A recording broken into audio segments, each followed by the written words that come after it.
কম সকলকে top news দেখার জন্য সাবেক প্রধানমন্ত্রী শেখ হাসিনা চলে গেছেন। ইতিমধ্যেই নিশ্চিত হওয়া গিয়েছে। মোটামুটি খুশির খবর আছে, সেটা হলো ভারতীয় সেনাপ্রধান আমাদের বাংলাদেশের সেনাপ্রধানকে ফোন করেছে। তো ফোন করেছেন কেন সেটা আমরা বুঝি। শেখ হাসিনার নেতৃত্বাধীন আওয়ামী লীগ সরকারের সঙ্গে গেল 15 বছর ভারতের ছিল দহরম মহরম সম্পর্ক, যার ফায়দা ভারত বেশ ভালোভাবেই তুলেছিল বলে মনে করছেন বিশেষজ্ঞরা। প্রথমে আল্লাহর কাছে দোয়া করছি এবং আপনাদেরকেও আহ্বান করছি, ইনশাল্লাহ সবাই দোয়া করবেন যেন আল্লাহ এই মহাপুরুষকে সুস্থ করে দেয়। কারণ এই মানুষটা এই মুহূর্তে আসলে কি বলে থাকে না যে আদি পিতা হিসাবেই কাজ করছে। 5টা রাষ্ট্রের ভবিষ্যৎ বা টোটাল সেট আপ, সাহসের আরেকটা যে দুর্গ, সব কিছু মিলিয়ে এই মানুষটার বিকল্প এই মুহূর্তে বিশ্বের মধ্যেও নাই। বিশেষ আসসালামু আলাইকুম রহমতুল্লাহ, সবাই কেমন আছেন? আশা করি সবাই অনেক অনেক ভালো এবং সুস্থ আছেন। সবাইকে স্বাগতম জানাচ্ছি আমাদের আরো একটা নতুন ভিডিওতে। প্রতিদিনের মতো আমি আপনাদের সিরিয়াত ফারুকি আবারও চলে আসলাম নতুন একটা ভিডিও নিয়ে। আজকের ভিডিও টাইটেল এবং থাম্বনেল দেখে ইতিমধ্যেই ভিডিওর শুরুতে আপনারা কিছু অংশ বিশেষ দেখেছেন, ইতিমধ্যে বুঝতে পেরেছেন আজকের ভিডিওর মূল আলোচনা বা মূল বিষয়বস্তু কি। তো দর্শক, এই বিষয় নিয়ে আর বেশি বিস্তারিত বলবো না, কারণ বিস্তারিত বলতে গেলে ভিডিওটা অনেক লম্বা হয়ে যাবে। আমি সংক্ষেপে করার ক্ষেত্রে মূল আলোচনা চলে যাচ্ছে। তার আগে আপনার কাছে ছোট একটি অনুরোধ জানিয়ে রাখতে চাই, যদি আমাদের চ্যানেলটিতে নতুন থাকেন চ্যানেলটি সাবস্ক্রাইব করে সাথে থাকবেন। যদি ইতিমধ্যে সাবস্ক্রাইব করেছেন তাহলে আপনাদেরকে অসংখ্য ধন্যবাদ জানাচ্ছি। তো দর্শক, আর বেশি কথা না বলে আমরা ভিডিও ফুটেজগুলোর মাধ্যমে বাকি বিস্তারিত অংশগুলো দেখে আসি। প্রিয় দেশবাসী, আসসালামু আলাইকুম। আপনাদেরকে বিজয় অভিনন্দন। আপনাদেরকে একটা গুরুত্বপূর্ণ সংবাদ শেয়ার করতে চাই। সেটি হলো আমাদের প্রতিবেশী রাষ্ট্র ভারত সরকার শেখ হাসিনাকে অবতরণ করার সুযোগ দেয়নি, তার হেলিকপ্টারকে ফেরত পাঠিয়েছে। আমি দায়িত্ব নিয়ে বলছি, বিমান বাহিনী সূত্র আমাকে একটু আগে নিশ্চিত করেছে উনি ক্যান্টনমেন্টের ভিতরে আছেন। আপনারা যেভাবে হোক ওনাকে আটক করুন এবং ওনার এই যে 15.5 বছরের গুমখুন, এই গুমখুনের হিসাব এবং শাস্তি নিশ্চিত করুন। আপনারা যে যেখানে আছেন আপনারা এই আমার ভিডিওটি ছড়িয়ে দিন, আমার এই ভয়েসটি ছড়িয়ে দিন, যাতে ছাত্র জনতা সবাই জানতে পারে যে খুনি হাসিনাকে ভারত ফেরত পাঠিয়েছে। খুনি হাসিনা ভারতে অবতরণ করতে পারেনি, তার হেলিকপ্টারকে অবতরণ করতে দেওয়া হয়নি, সে এখন ক্যান্টনমেন্টে আছে। আমি কাজী শামীম আহসান দায়িত্ব নিয়ে বলছি, যারা আমাকে বিশ্বাস করেন তারা বিশ্বাস করুন। উনি বাংলাদেশে ফেরত আসতে বাধ্য হয়েছেন, ওনার হেলিকপ্টারকে অবতরণ করতে দেওয়া হয়নি, ওনাকে রিটার্ন পাঠিয়ে দেওয়া হয়েছে। উনি যে বাহন নিয়ে গিয়েছিলেন ভারতীয় ইয়েতে, সেটাকে ফেরত দেওয়া হয়েছে। এটি বিমান বাহিনীর একটি সূত্র নিশ্চিত করেছে। আপনারা খবর নিন, আপনারা ওনাকে আটকের চেষ্টা করুন। ওনাকে জীবিত অথবা মৃত যেভাবে পারেন ওনাকে আটক করুন। ওনার সাথে আমাদের হিসাব আছে, সেই হিসাব আমাদের বুঝে নিতে হবে। ওনার সাথে হিসাব আছে, এটা আমাদের যৌক্তিক হিসাব। এই হিসাবকে এড়ানোর কোনো সুযোগ নেই, কোনো ছাত্র জনতার সুযোগ নেই। আপনারা ওনাকে আটকের ব্যাপারে সবাই মিলে চেষ্টা করুন। সেনাবাহিনী, নৌবাহিনী, বিমান বাহিনীর ভাইদের বলছি, একজন খুনিকে এভাবে ছেড়ে দেওয়া কোনো বিশ্বস্ততার পরিচয় নয়। আপনারা যদি সত্যিকারের বিশ্বস্ত হয়ে থাকেন, খুনি হাসিনা এবং হাসিনার সকল সহযোগীকে গ্রেপ্তার করুন। তাতে আমরা বুঝবো যে আপনারা সত্যি সত্যি জনগণের পক্ষে কাজ করছেন। ধন্যবাদ। আসসালামু আলাইকুম। একটি খুশির খবর আছে, সেটা হলো ভারতীয় সেনাপ্রধান আমাদের বাংলাদেশের সেনাপ্রধানকে ফোন করেছে। তো ফোন করেছেন কেন সেটা আমরা বুঝি। কেন ফোন করেছেন? আসলে উনি ফোন করেছেন এই জন্যই যে ওনাদের যত আপনার যাদেরকে ওনারা নিয়ন্ত্রণ করে, যাদেরকে দ্বারা উনি এই দেশে অস্থিতিশীল পরিস্থিতি করতে চায়, ওনাদেরকে ধরা হচ্ছে, ওনাদেরকে কঠোর আইনের আওতায় আনা হচ্ছে, রাষ্ট্রদ্রোহ মামলা দেওয়া হচ্ছে, যার কারণে ওনারা এই দেশে কোনো অস্থিতিশীল পরিস্থিতি তৈরি করতে পারছে না। যাতে এই ধরনের পরিস্থিতি না হয়, উনি ফোন করে আর কি তার হালকে জিজ্ঞেস করলেন। বোঝা যাচ্ছে আসলে সব খবর তার প্রকাশ হয় না, কিছু খবর গোপন থাকে। তবে আমাদের ধারণা এরকমই কিছু একটা হবে। ঠিক আছে, তো যদি বাংলাদেশের সেনাপ্রধান যদি ভারতীয় সেনাপ্রধান ফোন করতো, তাহলে ওই কিছু মলম বিক্রেতা ভারতীয় কলকাতা সাংবাদিকরা আছে না, ময়ূক রঞ্জন ঘোষ, এছাড়া আরো কিছু রয়েছে, বলতো হয়ে গেছে খবর হয়ে গেছে, ব্রেকিং নিউজ চলে এসেছে, বাংলাদেশের সেনাপ্রধান ক্ষমতা হস্তান্তর করতে চায় শেখ হাসিনার হাতে, ভারতের মাধ্যমে করতে চায়, আপনারা সবাই জেগে উঠুন, খুশির খবর, সবাই মিষ্টি বিতরণ করুন, এই ধরনের বিভিন্ন গুজব কথা বলতো।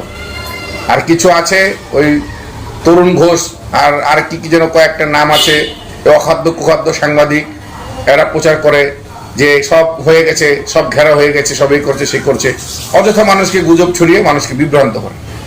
তো কেন রে ভাই, আমাদের দেশ ভালো মতো চলুক, ভালো মতো সুন্দর চলুক, তোদের সমস্যাটা কি? তোরা কেন তো জ্বলিস? তোদের এখানে কি স্বার্থ? তোরা কেন চাচ্ছিস তোদের এখানে জোর জুলুম চাপিয়ে দিতে? তোরা কারা? তোদের চিনি না আমরা? তোরা যারা এরকম করছিস, তোরা নিজের দেশের দিকে নজর দিস, তোরা কেন মানুষের দিকে নজর দিচ্ছিস? শেখ হাসিনার নেতৃত্বাধীন আওয়ামী লীগ সরকারের সঙ্গে গেল ১৫ বছর ভারতের ছিল দহর মহরম সম্পর্ক, যার ফায়দা ভারত বেশ ভালোভাবেই তুলেছিল বলে মনে করছেন বিশেষজ্ঞরা। তাই তো ৫ আগস্টের ছাত্র জনতার গণ অভ্যুত্থানের মুখে অল্প সময়ের নোটিশে পলাতক শেখ হাসিনাকে ঠাঁই দেয় ভারত। জুলাই আগস্টের আন্দোলনে গণহত্যার দায়ে গ্রেপ্তারি পরোয়ানা মাথায় নিয়ে শেখ হাসিনা সেখানেই অবস্থান করছেন। ক্রমেই জোরালো হচ্ছে শেখ হাসিনাকে বাংলাদেশে ফিরিয়ে আনার দাবি। বিষয়টি উঠে এসেছে ভারতীয় সংবাদ মাধ্যম দ্য হিন্দুকে প্রধান উপদেষ্টা ডক্টর মোহাম্মদ ইউনূসের দেওয়া সাক্ষাৎকারেও। বাংলাদেশের একমাত্র মাল্টিন্যাশনাল টাইলস ব্র্যান্ড আরএকে সিরামিক্স। দেশ ছেড়ে পালিয়ে যাওয়ার পর ভারতে শেখ হাসিনার উপস্থিতি উভয় দেশের সম্পর্কের জন্য অসুবিধার সৃষ্টি করছে কিনা এমন প্রশ্নের জবাবে ডক্টর মোহাম্মদ ইউনূস বলেন, হাসিনার ভারতে বসবাস করা অন্তত আপাতত কোনো সমস্যা নয়, তবে তিনি বাংলাদেশের বিষয়ে কথা বললে সমস্যা। তিনি বাংলাদেশিদের সাথে কথা বলছেন এবং এটি রাজনৈতিক কর্মকাণ্ড, তিনি তার রাজনৈতিক কর্মকাণ্ড চালিয়ে যাচ্ছেন, এটাই সমস্যা। হাসিনা এসব কর্মকাণ্ডের মাধ্যমে ঢাকা ও অন্যান্য শহরের রাস্তায় বের হয়ে তার কর্মীদের বিক্ষোভ প্রদর্শন করতে বলছেন এবং তার সেই অডিও রেকর্ডও প্রচার করা হচ্ছে। তাদেরকে তিনি ডোনাল্ড ট্রাম্পকে ঢাল হিসেবে ব্যবহার করতে পরামর্শ দিচ্ছেন, যাতে পুলিশ তাদের বাধা দিলে তারা বলতে পারে বাংলাদেশ সরকার যুক্তরাষ্ট্রের বিরুদ্ধে কিছু করছে।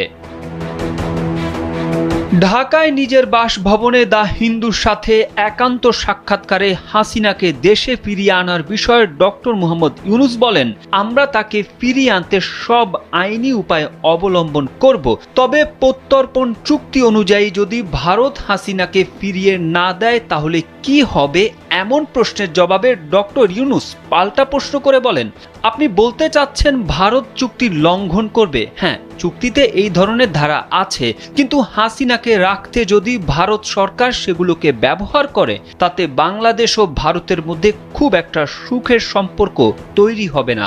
আমাদের অন্তর্বর্তী সরকার খুব স্বল্পস্থায়ী, বাংলাদেশ ও ভারতের মধ্যে সবকিছু আমরা মীমাংসা করতে পারবো না, কিন্তু হাসিনাকে ফেরত না দেওয়ার বিষয়টি পরবর্তী কোনো সরকারও উপেক্ষা করবে না। তারেক আহমেদ। প্রথমে আল্লাহর কাছে দোয়া করছি এবং আপনাদেরকেও আহ্বান করছি ইনশাল্লাহ সবাই দোয়া করবেন যেন আল্লাহ এই মহাপুরুষকে সুস্থ করে দেয়। কারণ এই মানুষটা এই মুহূর্তে আসলে কি বলে থাকে না যে আদি পিতা হিসাবেই কাজ করছে। 5টা রাষ্ট্রের ভবিষ্যৎ বা টোটাল সেট আপ, সাহসের আরেকটা যে দুর্গ, সব কিছু মিলিয়ে এই মানুষটার বিকল্প এই মুহূর্তে বিশ্বের মধ্যেও নাই। বিশেষ করে যারা আমরা মধ্যপ্রাচ্যের যে শক্তিগুলা আপনার পশ্চিমাদের সাথে লড়াই করছে। দর্শক, ইরানের সর্বোচ্চ নেতা, নামটা তো জানেনি, খামেনি সাহেব, তিনি গুরুতর অসুস্থ। ইভেন এই সম্পর্কে আন্তর্জাতিক গণমাধ্যমগুলো একটা প্রতিবেদন দিয়েছে, যদিও বিষয়টা ইরান কিছুটা আপনার এখানে গোপনে রেখেছে। এটার কারণটাও হচ্ছে কি যে ধরেন যেন সৈনিকরা হয়তো মনোবল না হারায়, অথবা অলিগার যে রাষ্ট্রগুলো আছে এখন যে একটা কঠিন সময় পার করছে সবাই, তো এই মুহূর্তে তিনার এই বড় অসুস্থতার খবরটা সৈনিকদের সামনে গেলে হয়তোবা তারা মনোবল হারাবে, আবার শত্রুরা হয়তো সবল হওয়ারও একটা চান্স হতে পারে। তো আমাদের এই সর্বোচ্চ নেতা গুরুতর অসুস্থ হয়ে তিনি চিকিৎসা নিচ্ছেন।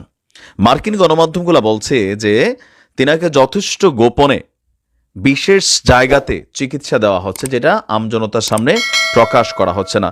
তো গেল কয়েকদিন আগেই আপনাদের খেয়াল থাকার কথা, সম্ভবত মাসখানেক আগে আমি নিজেও নিউজটা দিয়েছিলাম যে এই মহান নেতা তিনি আপনার গুরুতর অসুস্থ।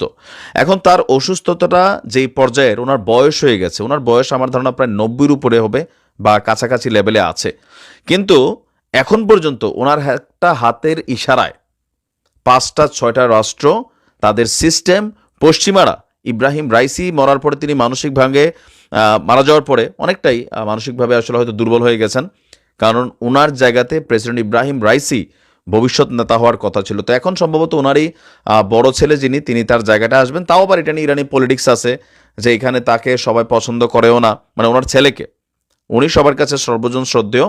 আর ইরানের রাজনীতিতে আপনারা জানেন যে সর্বোচ্চ নেতা যিনি, এই দেশের প্রেসিডেন্ট বলেন, প্রধানমন্ত্রী বলেন, বা আরও যত পদ আছে এগুলোর থেকে সবচেয়ে বড় পদটা হচ্ছে এই মানুষটার।